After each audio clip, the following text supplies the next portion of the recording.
ಸೋಮಾವತಿ ಅಮಾವಾಸ್ಯೆಯು ಬಂದಿರೋದ್ರಿಂದ ನಮಗೆ ಹೆಚ್ಚಿನವಾದಂತಹ ಒಂದು ಲಾಭ ಆಗುತ್ತೆ. ಆದರೆ ಯಾವುದೇ ಕಾರಣಕ್ಕೂ ನಾವು ಶುದ್ಧ ಮನಸ್ಸಿನಿಂದ ಪಿತೃಗಳಿಗೆ ತರ್ಪಣವನ್ನು ಕೊಡೋದ್ರಿಂದ ಖಂಡಿತ ಶುಭವೇ ಉಂಟಾಗುತ್ತೆ. ಒಂದು. ಎರಡನೇದಾಗಿ, ಈ ಶಿವಲಿಂಗಕ್ಕೆ ನೀವು ಏನು ನೀರು, ಹಾಲು ಅಥವಾ ನೀವು ಏನು ಜೇನುತುಪ್ಪ, ಮೊಸರು, ಪಂಚಾಮೃತದ ಅಭಿಷೇಕ ಮಾಡಿದರೂ ಅಷ್ಟೇನೆ ಖಂಡಿತವಾಗಲೂ ಅದು ನಿಮಗೆ ಶುಭವನ್ನೇ ತಂದುಕೊಡುತ್ತೆ ಅಂತ ಹೇಳ್ತೀನಿ. ಹಾಗೆಯೇ ನೀವು ಇಲ್ಲಿ ದಾನ ಮತ್ತು ಧರ್ಮಗಳಿಗೂ ಸಮೇತ ಒತ್ತನ್ನು ಕೊಡಬೇಕಾಗುತ್ತೆ. ಆ ದಿನ ನೀವು ಹೆಚ್ಚಿನ ರೀತಿಯಲ್ಲಿ ಅನ್ನದಾನವನ್ನು ಮಾಡುವಂಥದ್ದು, ಬಟ್ಟೆಗಳನ್ನು ದಾನವನ್ನು ಮಾಡಿದರೆ ಖಂಡಿತವಾಗಲೂ ನಿಮಗೆ ಹೆಚ್ಚಿನ ಫಲ ಸಿಗುತ್ತೆ ಅಂತ ಶಾಸ್ತ್ರಗಳಲ್ಲಿ ಹೇಳಲಾಗಿದೆ. ಹಾಗಾಗಿ ಇಂತಹ ಒಂದು ಸೋಮಾವತಿ ಅಮಾವಾಸ್ಯೆಯ ದಿನ ನಿಮ್ಮ ಜೀವನದಲ್ಲಿ ಶಾಂತಿ ಮತ್ತು ಸಮೃದ್ಧಿ ತರಲಿ ಅಂತ ನಾನು ಹೇಳ್ತೀನಿ ಪ್ರಿಯ ವೀಕ್ಷಕರೇ. ಯಾಕೆಂದರೆ ಕೆಲವರು ಕೇಳ್ಬೋದು, ಮೇಡಮ್ ಇವೆಲ್ಲ ಎಷ್ಟು ದಿನಗಳ ತನಕ ನಮಗೆ ಮಾಡ್ಕೊಂಡು ಹೋಗ್ಬೋದು ಅಂತ. ನೋಡಿ, ಈ ಅಮಾವಾಸ್ಯೆಗೆ ಮಾಡಿದ್ರಿ ಖಂಡಿತವಾಗ್ಲೂ ನಿಮಗೆ ಮುಂದಿನ ಅಮಾವಾಸ್ಯೆ ಬರುತ್ತೆ. ಆ ಅಮಾವಾಸ್ಯೆ ಸತತವಾಗಿ ಇದನ್ನು ಪ್ರತಿ ಅಮಾವಾಸ್ಯೆಗೆ ಮಾಡ್ತಾ ಹೋಗಿ. ನೀವು ಈ ನಾಳೆ ಮಾಡಿದಂಥ ಅಮಾವಾಸ್ಯೆಯಲ್ಲಿ 48 ದಿನಗಳ ಕಾಲ ಮೊದಲನೇದು ಮಾಡಿ, ಆನಂತರ ಹೈಗೆನೆ ಮುಂದುವರಿಸ್ಕೊಂಡು ಹೋದರೆ ಖಂಡಿತವಾಗಲೂ ನಿಮಗೆ ಪಿತೃದೋಷಗಳು ನಿವಾರಣೆ ಆಗುತ್ತೆ. ನಿಮ್ಮ ಜಾತಕದಲ್ಲಿ ಇರುವಂಥ ಗುರುವಿನ ದೋಷ ನಿವಾರಣೆ ಆಗುತ್ತೆ. ಸರ್ಪ ದೋಷಗಳಿದ್ದರೆ ನಿವಾರಣೆ ಆಗುತ್ತೆ. ನಿಮ್ಮ ಮನೆಯಲ್ಲಿ ಏಳಿಗೆ ಆಗ್ತಾ ಇಲ್ಲ ಅಂದರೆ ಏಳಿಗೆಗೆ ಒಂದು ಒಳಿತಾಗುತ್ತೆ. ಮಕ್ಕಳ ವಿದ್ಯಾಭ್ಯಾಸದಲ್ಲಿ ಸಮಸ್ಯೆಗಳಿದ್ದರೆ ಖಂಡಿತವಾಗ್ಲೂ ಇವೆಲ್ಲದಕ್ಕೂ ಒಳಿತಾಗುತ್ತೆ ಅಂತ ಹೇಳ್ತೀನಿ ಪ್ರಿಯ ವೀಕ್ಷಕರೇ. ಹಾಗೆಯೇ ನೋಡಿ, ನೀವು ದಾನ ಧರ್ಮ ಅಂತ ಹೇಳಿದಂತಹ ಸಂದರ್ಭದಲ್ಲಿ ಅವರವರ ಶಕ್ತಿಯ ಅನುಸಾರವಾಗಿ ನೀವು ಮಾಡಿ ಅಂತ ಹೇಳ್ತೀವಿ.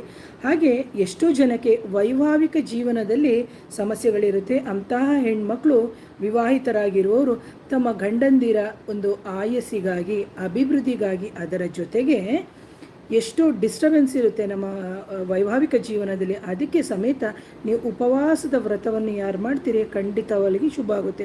ಮೇಡಮ್ ನಮಗೆ ಉಪವಾಸದ ವ್ರತ ಮಾಡೋಕ್ಕಾಗಲಿಲ್ಲ ಅಂತ ಹೇಳಿದಂಥ ಸಂದರ್ಭದಲ್ಲೂ ಸಮೇತ ನೀವು ಶಿವಲಿಂಗಕ್ಕೆ ಅಭಿಷೇಕಾದಿಗಳನ್ನು ಮಾಡಿಕೊಂಡು ಶಿವನ ಮಂತ್ರಗಳನ್ನು ಹೇಳಿಕೊಂಡು ನೀವು ಆಚರಣೆಗಳನ್ನು ಪ್ರತಿ ಅಮಾವಾಸ್ಯೆ ದಿನ ಮಾಡಿದ್ರೆ ಖಂಡಿತ ನಿಮಗೆ ಶುಭ ಆಗುತ್ತೆ. ಇದು 100% ಅಂತ ಹೇಳ್ತೀನಿ.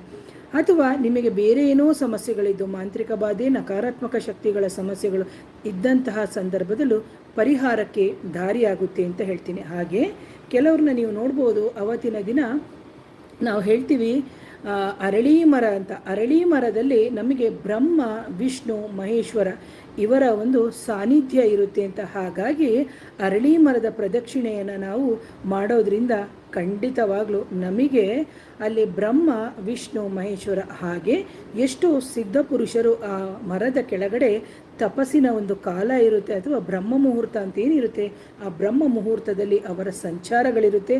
ಹಾಗಾಗಿ ನಾವು ಏನು ಮಾಡಬೇಕಾಗುತ್ತೆ ಅಂದರೆ 108 ಅರಿಶಿಣದ ದಾರ, ಅಂದರೆ ನೀವು ಒಂದು ನೂಲಿರ್ತದಲ್ಲ, ಬಿಳಿ ನೂಲನ್ನು ತೊಗೊಂಬಿಡಿ. ಅದು ತೊಗೊಂಡು ಅದಕ್ಕೆ ಅರಿಶಿಣದಲ್ಲಿ ಚೆನ್ನಾಗಿ ಅರಿಶಿಣದ ನೀರು ಮಾಡಿಕೊಂಡು ಅದರೊಳಗಡೆ ಹಾಕಿ 108 ಬಾರಿ ನೀವು ಆ ಅರಳಿ ಮರಕ್ಕೆ ಆ ದಾರದಲ್ಲಿ ನೀವು ಬ್ರಹ್ಮ, ವಿಷ್ಣು, ಮಹೇಶ್ವರ ಸೃಷ್ಟಿ ಸ್ಥಿತಿ ಲಯಕರ್ತರು ಇರ್ತಾರೆ. ಅದರ ಜೊತೆಗೆ ಗುರು ಪರಂಪರೆಯ ಮುಖಾಂತರದಲ್ಲಿ ಎಷ್ಟೋ ಸಿದ್ಧ ಪುರುಷರು, ಎಷ್ಟೋ ಋಷಿವರಿಯರು ಆ ಏನು ಅರಳಿ ಮರದ ಕೆಳಗಡೆ ತಪಸ್ಸಲ್ಲಿರ್ತಾರೆ. ಹಾಗಾಗಿ ಅವರು ಸಮೇತ, ಯಾಕಂದರೆ ಇದೆಲ್ಲವೂ ನಮ್ಮ DNA ಕನೆಕ್ಟ್ ಆಗುತ್ತೆ. ಯಾವ ಸಂದರ್ಭದಲ್ಲಿ ನಾವು ಹೋಗಿಬಿಟ್ಟು ಈ ಥರ ಪರಿಹಾರಗಳನ್ನು ಮಾಡ್ತೀವಿ ಖಂಡಿತವಾಗ್ಲೂ ಶುಭವಾಗುತ್ತೆ. ನೋಡಿ, ಸೋಮವಾರ ನೀವು ಬ್ರಹ್ಮ ಮುಹೂರ್ತದಲ್ಲೇ ಎದ್ದು ಹೋಗಿ, ಇಲ್ಲ ಮೇಡಮ್ ನಮಗೆ ಆಗಲಿಲ್ಲ ಅಂತ ಹೇಳಿದಂಥ ಸಂದರ್ಭದಲ್ಲಿ ಅಟ್ಲೀಸ್ಟ್ ನೀವು 5 ಗಂಟೆಗಾದರೂ ಹೋಗಿ ನೀವು ಮಾಡೋದ್ರಿಂದ ಖಂಡಿತವಾಗ್ಲೂ ನಿಮಗೆ ಶುಭ ಆಗುತ್ತೆ. ಮೊದಲ ಬಾರಿಗೆ ನೀವು ಆ ಸೋಮಾವತಿ ಅಮಾವಾಸ್ಯೆ ಅಥವಾ ಸೋಮವಾರ ದಿನದಂದು 108 ಆ ಪವಿತ್ರ ದಾರವನ್ನು ಕಟ್ಟಿ ಬನ್ನಿ. ಓಂ ನಮಃ ಶಿವಾಯ, ಓಂ ನಮಃ ಶಿವಾಯ, ಓಂ ನಮಃ ಶಿವಾಯ ಅಂತ ಹೇಳಿ ನೀವು ಹೇಳ್ಕೊಂಡು ಬರೋದ್ರಿಂದ ಖಂಡಿತವಾಗ್ಲೂ ನಿಮಗೆ ಶುಭ ಉಂಟಾಗುತ್ತೆ ಅಂತ ಹೇಳ್ತೀನಿ. ಆನಂತರ 48 ದಿನಗಳ ಕಾಲ ಹಾಗೇ ಪ್ರದಕ್ಷಿಣೆ ಬನ್ನಿ. ನೀವು 108 ಆ ದಾರವನ್ನು ಏನು ಸುತ್ತಿರ್ತೀರಿ ಸತತವಾಗಿ ಹೋಗಿ ಆ ದಾರದ ಮೇಲೆ ಅರಿಶಿಣ ಕುಂಕುಮವನ್ನು ಹಾಗೆ ಹಾಕಿ 48 ದಿನಗಳ ಕಾಲ 108 ಪ್ರದಕ್ಷಿಣೆ ಮಾಡಿ.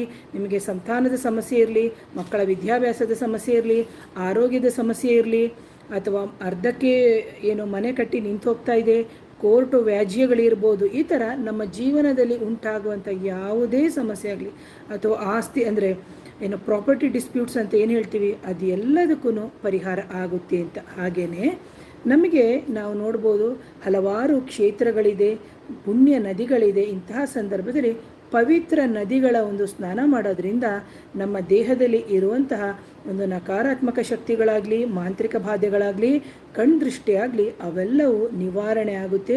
ಅದರ ಜೊತೆಗೆ ನಮಗೆ ಏನೋ ಮುಂದಿನ ದಿನದಲ್ಲಿ ಆಗುವಂತಹ ಒಂದು ಅಪಘಾತಗಳಾಗಿರ್ಬೋದು ಅಥವಾ ನಮಗೇನೋ ತೊಂದರೆಗಳು ಅಂತೇನಿರುತ್ತೆ ಅಂತ್ಯ ದುಷ್ಕೃತ್ಯಗಳು ನಮ್ಮ ಜೀವನದಲ್ಲಿ ನಿವಾರಣೆಯಾಗಿ ಸಮೃದ್ಧಿಯಾಗುತ್ತೆ ಅಂತ ಹೇಳ್ತೀವಿ. ಹಾಗಾಗಿ ಇದೆಲ್ಲವೂ ನಮ್ಮ ಹಿರಿಕರು ಕೊಟ್ಟಿರುವಂಥದ್ದು. ಹಾಗಾಗಿ ನಮಗೆ ಅಮಾವಾಸ್ಯೆಯ ದಿನ, ಅದರಲ್ಲಿ ಎಸ್ಪೆಷಲಿ ಇಂತಹ ಸೋಮಾವತಿ ಅಮಾವಾಸ್ಯೆ ಬಂದಿರೋದ್ರಿಂದ ಖಂಡಿತವಾಗಲೂ ನಾವು ನದಿಯ ಸ್ನಾನವನ್ನು ಮಾಡಿದ್ರೆ ಖಂಡಿತ ಶುಭ. ಅಂತಹ ಸಂದರ್ಭದಲ್ಲಿ ಹೋಗ್ಬಿಟ್ಟು ಆ ನದಿಯನ್ನು ಕಲುಷಿತಗೊಳಿಸ್ಕೊಂಡು ನಿಮ್ಮ ಬಟ್ಟೆಗಳನ್ನೇ ಎಲ್ಲೋ ಅಲ್ಲೇ ಬಿಸಾಡಿಬಿಟ್ಟು ಪ್ರಕೃತಿಗೆ ಅಥವಾ ಪರಿಸರಕ್ಕೆ ಹಾನಿ ಮಾಡುವಂತಹ ಯಾವುದೇ ರೀತಿಯ ಕ್ರಿಯೆಗಳನ್ನು ಮಾಡದೆ ಪವಿತ್ರವಾದಂತಹ ಸ್ನಾನವನ್ನು ಮಾಡಿ ಆಧ್ಯಾತ್ಮಿಕಕ್ಕೆ ಒತ್ತನ್ನು ಕೊಡಿ ಅಂತ ಹೇಳ್ತೀನಿ. ಹಾಗೆ ನಮಗೆ ಇನ್ನೂ ಒಂದು ಹೇಳಿದೆ, ಪಿತೃಗಳಿಗೆ ತರ್ಪಣ ಅಂದಾಗ ನಮ್ಮ ಯುವ ಪೀಳಿಗೆಯಲ್ಲಿ ನಾವು ಇದೆಲ್ಲ ನಂಬಲ್ಲ.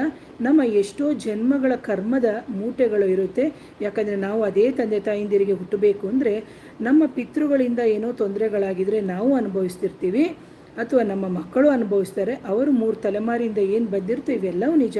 ಯಾವಾಗ ನಮಗೆ ಈ ಥರ ಪಿತೃಗಳು ನಮಗೆ ಸಮಸ್ಯೆಗಳು ಆದಂತಹ ಸಂದರ್ಭದಲ್ಲಿ ಪೀಳಿಗೆಯಿಂದ ಬರುವಂತಹ ಆಶೀರ್ವಾದಗಳು ನಮ್ಮ ಪೂರ್ವಜರಿಗೆ ನಾವು ಅರ್ಪಣೆಯನ್ನು ಮಾಡಿದಂತಹ ಸಂದರ್ಭದಲ್ಲಿ ಅದು ನಮ್ಮ ಹೈಯರ್ ಪ್ಲೇನಿಗೆ ಹೋಗಿ, ಅಂದರೆ ಇದರದ್ದು ಕಾನ್ಸೆಪ್ಟ್ ಬೇರೆ ಇದೆ, ಅದು ಮುಂದಿನ ದಿನದಲ್ಲಿ ಮಾಡ್ತೀನಿ. ಯಾವಾಗ ನಾವು ಪಿತೃಗಳಿಗಿಂತ ತರ್ಪಣವನ್ನು ಕೊಡ್ತೀವಿ ನಮಗೆ ಒಂದು ಪಿತೃಗಳ ಆಶೀರ್ವಾದ ಸಿಗುತ್ತೆ. ಇದರ ಜೊತೆಗೆ ನಮಗೆ ಪಿತೃ ದೋಷ ಇದ್ದರೆ ಖಂಡಿತವಾಗ್ಲೂ ನಿವಾರಣೆ ಆಗುತ್ತೆ ಅಂತ ಹೇಳ್ತೀನಿ.